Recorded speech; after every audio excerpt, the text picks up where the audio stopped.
Italian ministry of foreign affairs and international কোঅপারেশনের অর্থায়নে বাংলাদেশ সরকারের স্বরাষ্ট্র মন্ত্রণালয়ের তত্ত্বাবধানে আইওএম বাংলাদেশ একটি প্রকল্প বাস্তবায়ন করছে, যেটার নাম হচ্ছে সিনেমা আঙ্গিনা প্রকল্প।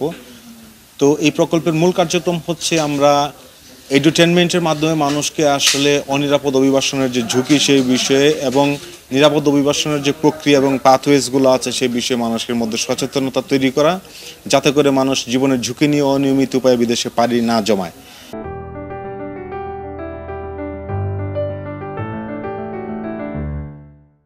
এবং বিশেষ করে বাংলাদেশ থেকে যারা অভিবাসন প্রত্যাশী আছে তারা যেন ঝুঁকিপূর্ণ উপায়ে বিদেশে না যায়, তার চেয়ে বরং দেশেই তারা যেন আয় বৃদ্ধিমূলক কর্মকাণ্ডে জড়িত হয়ে অনিরাপদ অভিবাসনের বিকল্প হিসেবে দেশে কোনো কর্ম করে তাদের জীবন ধারণ করতে পারে, সেই লক্ষ্যে তাদের সক্ষমতা বৃদ্ধি করা বিভিন্ন ট্রেনিং এবং প্রশিক্ষণের মাধ্যমে এবং পাশাপাশি তাদেরকে আর্থিক প্রণোদনার মাধ্যমে তাদেরকে আয় বৃদ্ধিমূলক কর্মকাণ্ডের সুযোগ সৃষ্টি করাই এই প্রকল্পের মূল উদ্দেশ্য।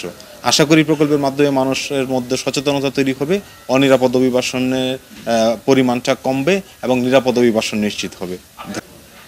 এই সিনেমা আঙ্গিনা প্রকল্পটি পাইলট আকারে আপাতত বাংলাদেশের 3টি জেলায় শরীয়তপুর, মাদারীপুর, ফরিদপুর এই 3টি জেলাতে কার্যক্রম বাস্তবায়ন করছে। এবং এখানে আমি যেটা বলছিলাম, সচেতনতার পাশাপাশি মানুষের দক্ষতা তৈরি করা এবং তাদেরকে কর্মসংস্থানের সুযোগ সৃষ্টি করা, অনিরাপদ অভিবাসনের বিকল্প হিসেবে ইত্যাদি কার্যক্রম বাস্তবায়ন করছে।